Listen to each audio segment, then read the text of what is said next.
이 월마트 그리고 홈디포와 함께 미국 대륙을 이끌어 나가는 대형 유통업체라고 볼 수 있겠습니다. 오늘 이 첫 번째 종목으로 타겟을 골라주신 이유는 어디에 찾아볼 수 있을까요? 일단 타겟의 주가가 최근에 이제 매우 견고한 상승 흐름을 보이고 있고 이게 결국에는 이제 견고한 이익 펀더멘털 측면에서 이제 주가가 오르고 있는 그런 경향입니다. 따라서 중장기적으로 이제 투자 매력도가 매우 높다라고 저는 좀 보고 있습니다. 일단 타겟은 미국 전역에서 총 1,862개 유통 매장을 운영하고 있는 미국 4대 디스카운트 유통업체로 국내 비교 기업으로는 이마트를 생각하시면 됩니다. 네. 동사는 최근 4개 분기 기준 매출 및 순이익 규모가 각각 780억 달러, 32억 달러에 달할 정도로 매우 큰 사업 규모를 자랑하고 있습니다.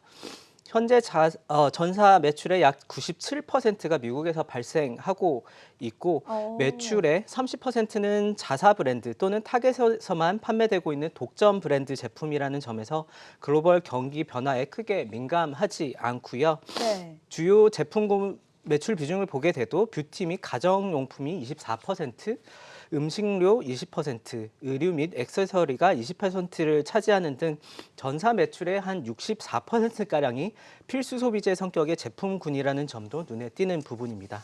네, 타겟의 매출 약 97%가 미국에서 발생한다라고 지금 언급을 해주셨는데 그렇기 때문에 또 저희가 미국 유통산업을 짚어봐야 할 것 같아요. 최근에 미국 유통산업의 화두가 무엇일까요? 네, 최근 미국 유통업계의 최대 화두는 당일 배송입니다. 아, 네. 예, 현재 미국 내 유통업 상위 기업들은 향후 10년 이커머스 시장 주도권을 차지하기 위해 치열한 배송 전쟁에 돌입하였는데요. 이커머스 태생인 아마존과 전통 오프라인 유통 공룡인 월마트 및 타겟 등 상위 유통업체들은 일일 또는 당일 배송을 실현하기 위해 다양한 방안을 적극 모색 중입니다. 네. 업체별로는 필요에 따라 새로운 이커머스용 풀필먼트 센터 설립 등 과감한 자본 투자와 인수합병을 감행하는 경우도 있겠지만 대부분은 소소하지만 확실한 효과가 기대되는 로지스틱스, 테크놀로지 및 솔루션 도입 확대, 파트너십을 통한 리스크 관리 및 새로운 사업 기회 창출에 집중할 것으로 전망됩니다. 네. 현재 미국 이커머스 시장은 향후 5년간 연평균 12% 증가할 것으로 전망되고 있는데요. 그러나 앞으로 미국 내에서 이 당일 배송 시장이 본격적으로 개화될 경우에 이보다 더 높은 성장률을 보일 가능성이 큰 것으로 보여지고 있습니다. 당일 배송 서비스가 본격화될 것을 대비해 최근 유통기업들은 M&A 및 유관기업 간 수평적 파트너십과 얼라이언스를 확대하고 있는 그런 추세입니다. 이러한 행태는 당일 배송 사업의 리스크를 이제 고려한 행태인데요. 이는 기업들의 합리적인 선택이기 때문에 앞으로 지속적으로 확대될 가능성이 크다라고 보고 있습니다. 네, 실제로 온라인, 오프라인 유통업체 그리고 택배 업체들 간의 협력 관계가 아주 가시화되고 있다고 들었는데 어떻습니까? 유통업체뿐만 아니라 이제 배송업체 간 파트너십 또는 얼라이언스가 꾸준하게 좀 늘어나고 있는 그런 추세이고 실제로 이러한 사례들이 많이 관찰이 되고 있습니다. 네. 지난해 4월 같은 경우에는 이제 아마존이 미국의 백화점 체인 업체 콜스와 파트너십을 체결하였고요.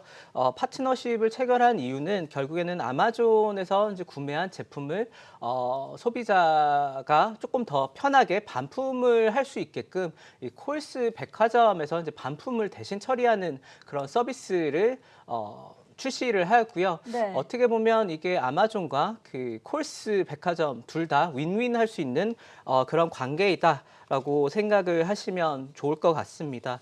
또한 이제 미국의 약국 체인인 월그린스의 경우 이 페덱스와 파트너십을 계속 확대를 하고 있는 상황인데요.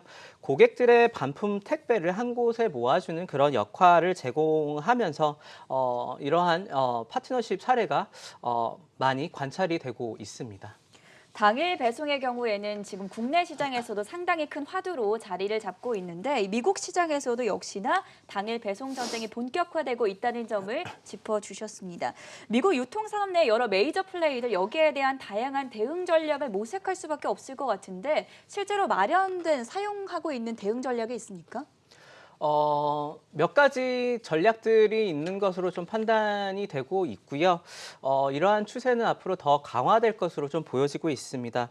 앞서 최근 미국 유통업체들이 M&A 또는 수평적 파트너십 체결을 통해 당일 배송 시장 개화에 따른 시장 성장 기회를 모색하는 한편 늘어나고 있는 투자 및 비용을 통제하고 있다고 말씀드렸는데요. 네. 같은 맥락에서 현재 유통업계는 오프라인 및 크라우드 소싱 배송 확대, 로지스틱스 네트워크 강화, 테크놀로지 및 솔루션 투자 확대 등 전략을 통해 당일 배송 시장 개화를 준비하고 있습니다. 네.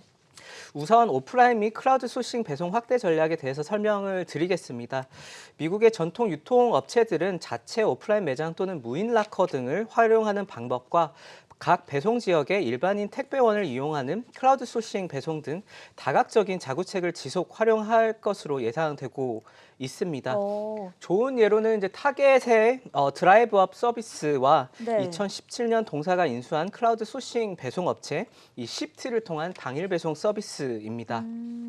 두 번째 전략은 이 로지스틱스 네트워크 강화 전략이고요. 쉽게 설명드리자면 유통업체들이 온라인 고객과 이 물리적인 거리를 줄이기 위해서 이 고객이 살고 있는 주거 지역과 가까운 곳에 위치한 이런 웨어하우스 또는 쇼핑몰 등의 부동산을 임대 또는 자체 웨어하우스 풀필먼트 센터로 활용하는 추세를 말합니다. 네네. 온오프라인 유통업계의 이러한 니즈를 파악해 미국 전역의 모던 웨어하우스, 풀필먼트 센터 등의 부동산을 임대해주는 사업 모델로 꾸준한 실적 성장과 주가 강세를 보이고 있는 부동산 투자 신탁인 프롤로지스가 대표적으로 수혜를 보고 있는 부분입니다. 당일 배송 시장 개화를 준비하기 위해 유통업계가 집중하고 있는 마지막 부분은 네. 이 물류 최적화를 위한 이 테크놀로지와 솔루션 분야에 대한 투자입니다. 네. 현재 유통 관련 기업들은 재고 관리 및 물류 효율화와 관련된 테크놀로지 및 솔루션에 대한 투자를 지속적으로 확대해 나갈 것으로 예상되고 있는데요. 이는 결국 꾸준히 늘어나고 있는 이커머스 배송 물량을 프로세스별로 최적화시키기 위한 노력입니다. 여기서 오토메이션 관련 기술의 업계 채택률은 앞으로 더욱 확대될 것으로 전망이 되고 있고요. 장기적인 관점에서 기업들은 인공지능 기술을 활용해 이커머스 수요 예측, 배송 루트 및 로지스티스 네트워크 최적화 등에 확대 적용할 계획을 가지고 있는 것으로 파악됩니다. 네, 미국의 주요 유통기업의 당일 배송 전략에 대해서 설명해 주셨고 그럼으로써 이제 세 가지 투자 매력 포인트를 꼽아 주셨습니다. 다시 한번 확인을 해보자면 첫 번째로 이제 오프라인과 크라우딩 소싱 배송 확대를 통해서 여러 가지 장점을 꾀하고 있고 또 두 번째로는 로지스틱스 네트워크 강화 그리고 마지막으로 테크놀로지 솔루션 투자 확대까지 언급해 주셨는데 이 가운데서 이제 저희가 오늘 본격적으로 살펴볼 타겟이 어떻게 또 급변하고 있는 이커머스 시장에 대응하고 있는지도 궁금한데 본격적으로 타겟의 전략에 대해서 한번 확인해 볼까요? 네, 최근 전통 오프라인 유통 상위 업체들은 빠른 이커머스 매출 성장세를 보이고 있는데요. 대표적인 기업이 바로 타겟입니다. 타겟은 몇 년간의 시행착오 끝에 자신의 최대 강점인 오프라인 매장을 충분히 활용한 옴니채널 전략을 통해 예상외로 견고한 매출 성장을 이끌고 있습니다. 실제로 타겟은 가까운 오프라인 매장에서 직접 온라인 주문 고객에게 물품을 배송하는 네. 딜리버리 서비스와 매장 방문을 통해 고객이 직접 물품을 픽업하는 드라이브업 서비스 등을 통해 배송 비용을 줄이는 한편 이커머스 매출을 극대화하고 있습니다. 한 가지 흥미로운 관련 데이터가 있는데요. 바로 타겟의 평균 배송 거리입니다. 타겟의 경우 최근 3년 사이 평균 배송 거리가 절반 이상 짧아졌는데요. 이는 고객과 가까운 오프라인 매장을 적극 활용하였기 때문으로 파악됩니다. 네, 타겟의 경우에 이제 활용 가능한 다양한 옴니 채널 전략을 통해서 이커머스 매출 성장을 이끌고 있다는 점을 저희가 살펴볼 수가 있었는데 본격적으로 타겟의 투자 매력 포인트를 짚어봐야겠습니다. 투자 포인트 하나씩 알아볼까요? 네, 타겟의 최근 주가 강세는 3년 전부터 준비해온 동사의 중장기 트랜스포메이션 플랜이 경영진의 효과적인 엑스큐션에 힘입어 가시적인 실적으로 연결되고 있다고 볼 수 있습니다. 타겟은 외형 성장 확대와 이커머스 사업 강화를 위해 지난 3년 동안 70억 달러 이상을 기존 점포 리모델링과 정보기술, 공급 체인 등에 투자한 것이 이익 펀더멘털 개선을 견인하였다고 볼 수 있습니다. 동사는 여기에 그치지 않고 타겟에서만 판매되는 독점, 프라이빗 브랜드라고 하죠. 이 PB 포트폴리오를 더욱 넓히는 전략을 통해 고객 방문 빈도도 효과적으로 높였던 것이 성공적인 트랜스포메이션에 기여한 것으로 보여집니다. 네. 현재 타겟의 트랜스포메이션은 여전히 진행형입니다. 지난 한 해 300개 점포를 리모델링 완료한 가운데 동사는 2020년 말까지 300여 개 점포를 추가 리모델링할 계획을 가지고 있는데요. 최근 리모델링된 점포에서 양호한 고객 트래픽 증가와 더불어 견고한 매출 증가 효과가 입증되었다라는 점에서 2020년에도 견조한 실적 모멘텀을 보여줄 가능성이 크다라고 보여집니다. 네. 변화하는 소비자 취향을 빠르게 감지해 동사는 올해에도 PB 브랜드 확대를 준비 중에 있습니다. 최근 성공적인 프라이빗 브랜드 론치 사례로는 여성 의류 브랜드 뉴데이가 있는데요. 출시 1년 만에 매출 10억 달러를 달성하였습니다. 네. 이와 비슷한 PB 제품 성공 사례는 여럿 있으며 동사의 PB 제품 매출이 점진적으로 늘어나면서 수익성 향상에도 기여하고 있는 추세입니다. 네, 오늘의 대세 종목 타겟 첫 번째 투자 매력 포인트를 알아봤는데 매장 리모델링과 프라이빗 브랜드라고 키워드를 꼽아 주셨습니다.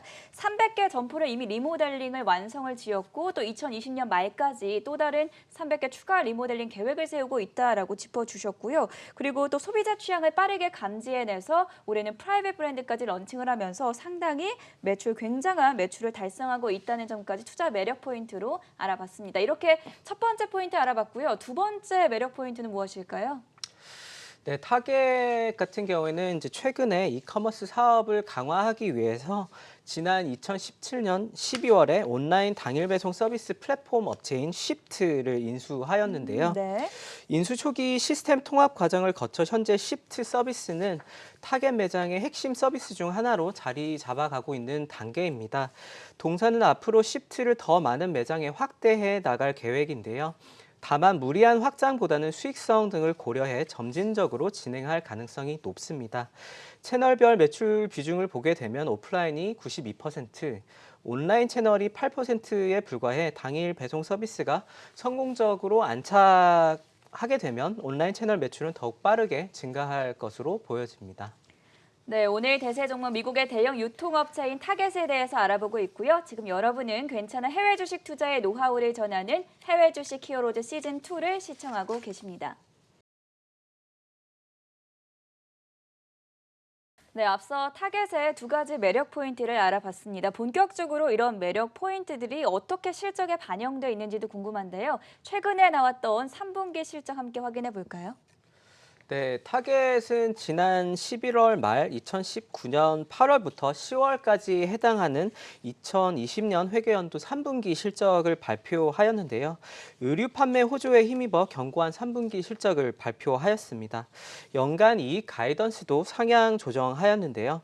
빠른 배송과 매장 리노베이션 등에 대한 중장기 투자가 긍정적인 실적 성장을 견인 중인 것으로 판단됩니다.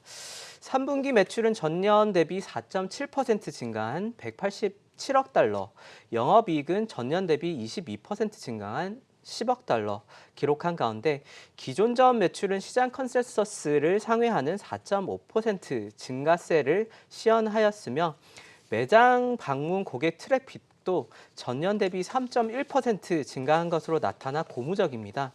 동기간 디지털 채널 매출은 전년 대비 31% 증가하였는데 당일 배송 서비스가 디지털 채널 매출 성장의 80%를 기여한 것으로 나타났습니다. 견고한 이익 모멘텀을 고려해 동사는 연간 조정 EPS를 기존 5.9달러에서 6.2달러 수준에서 6.25에서 6.45달러로 상향 조정하였는데요. 현재 동사의 4분기 실적도 긍정적으로 기대해 볼 만한 상황입니다. 2019년 11월부터 2020년 1월에 해당하는 4분기가 동사의 최대 성수기이고 동사가 4분기 실적을 끌어올리기 위해 드라이브업, 스토어 픽업, 시프 등 당일 배송 서비스와 이 로열티 프로그램 등을 한층 강화해 소비자 유치에 집중한 점을 감안했을 때 시장 기대치에 충분히 부합하는 양호한 실적이 예상됩니다. 네, 3분기 실적과 함께 또 앞으로의 실적에 대해서 예상해 주셨는데 사실 작년에 이제 타겟의 주가 상승 추이를 보면 정말 굉장했습니다. 타겟의 주가 어떻게 흘러왔는지 함께 또 체크해 볼까요? 타겟의 이제 최근 주가 추이를 보시게 되면 뭐 1년 사이 80% 이상 급등하며 놀라운 상승 모멘텀을 보이고 있습니다. 네. 밸류에이션 지표인 12개월 포워드 퍼의 경우 현재 18배 수준으로 최근 1년 및 3년 평균 퍼인 15배, 14.1배를 크게 상회하고 있습니다. 동사의 주가가 지난 한 해 급등한 이유는 이익 펀더멘털이 크게 개선되었기 때문으로 판단됩니다. 이익 펀더멘털 측면에서 동사는 지난해 1월 말 분기 매출과 순이익이 전년 대비 역성장 시현 이후 최근 3개 분기 연속으로 평균 4%대의 양호한 매출 성장과 14%대의 순이익 성장을 기록하고 있습니다. 이와 더불어 최근 3개 분기 매출과 순이익은 시장 기대치를 평균 0.6%, 12.3% 상회하는 등 높은 이익 모멘텀을 보이고 있습니다. 그럼 4분기 실적은 어떻게 전망하고 계십니까? 네, 3월 초 분기 실적 발표가 예정되어 있는데요.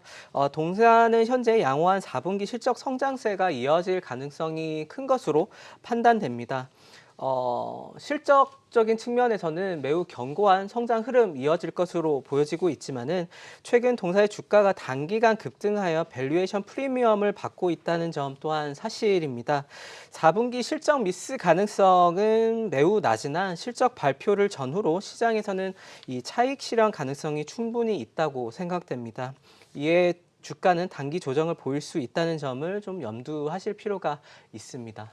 워낙 타겟의 주가가 급등 양상을 보였기 때문에 단기적인 조정이 있을 수 있다는 점은 좀 유의하셔서 투자 전략에 임하시면 좋을 것 같고요. 오늘 이제 미국의 대형 유통업체인 타겟에 대해서 이야기 나눠보고 있는데 사실 미국 시장에서는 이 타겟 말고도 저희가 알고 있는 유통업체들이 상당히 많습니다. 뭐 제가 알고 있는 기업으로는 월마트나 홈디포 아까 언급을 해주셨지만 그런 기업들이 있는데 이 여러 가지 기업들 중에서도 특히나 타겟에 저희가 좀 매력 포인트를 두어야 할 경쟁력이 따로 있을까요? 타겟이 그 기타 경쟁사와 좀 다른 점은 이제 네. PB 제품을 출시를 되게 잘 하고 있고요. 네네. 이제 자체적으로 이런 제품 소싱과 이제 디자인 능력이 매우 뛰어난 기업이라고 생각을 하시면 좋을 것 같아요. 반면에 이제 월마트가 어떻게 보면 이제 최대 경쟁사이긴 한데 월마트가 지금 현재 점유율 1위를 기록하고 있죠? 네, 그 미국 유통업계에서 이제 시장 점유율 1위 업체가 월마트이고요. 네네. 2위가 코스코, 3위가 아. 크로거, 4위가 이제 타겟 정도인데 네. 타겟 같은 경우에는 조금 더 이제 밀레니얼 세대가 선호하는 그런 좀 매장 분위기와 이제 제품군들을 이제 가지고 있고 최근에 이제 좀 약간 차별화되는 부분은 어떻게 보면 그 타겟의 이제 의류 판매 부분이 매우 견고하게 성장을 하고 있어요. 이제 특히 여성 의류 쪽이 매출이 매우 잘 나오고 있는 그런 상황인데 네. 어떻게 보면 좀 반사이익을 받고 있는 부분도 충분히 있습니다. 왜냐하면 작년 같은 경우에는 이제 미국의 최대 백화점 업체였던 이제 시어스가 이제 파산을 그쵸. 하면서 그 고객들이 이제 월마트나 네. 이제 타겟으로 좀 흘러간 그런 부분이 충분히 있었고요. 비슷한 예로 이제 토이스RUs가 이제 네. 파산을 하면서 그쵸. 장난감을 사기 위해서 이제 소비자들이 뭐 이제 이렇게 유통업체로 가야 되는구나. 예, 다른 그죠? 유통업체로 가는 경우가 좀 많아지면서 그런 부분들이 좀 약간 실적을 좀 끌어올렸던 그런 효과가 분명히 있다라고 보고 있고 일단은 뭐 고객 트래픽이 다른 이제 유통업체보다 월등히 좀 잘 나오고 있는 그런 부분들, 기존 매출 성장도 잘 나오고 있는데 이거는 어떻게 보면 최근에 진행했던 이제 리노베이션 네, 그런 리모델링. 예, 네. 리모델링이라고 하죠. 그런 효과가 뭐 이렇게 다각적으로 좀 약간 반영이 됐다라고 생각됩니다. 네, 여기까지 들어보도록 하겠습니다.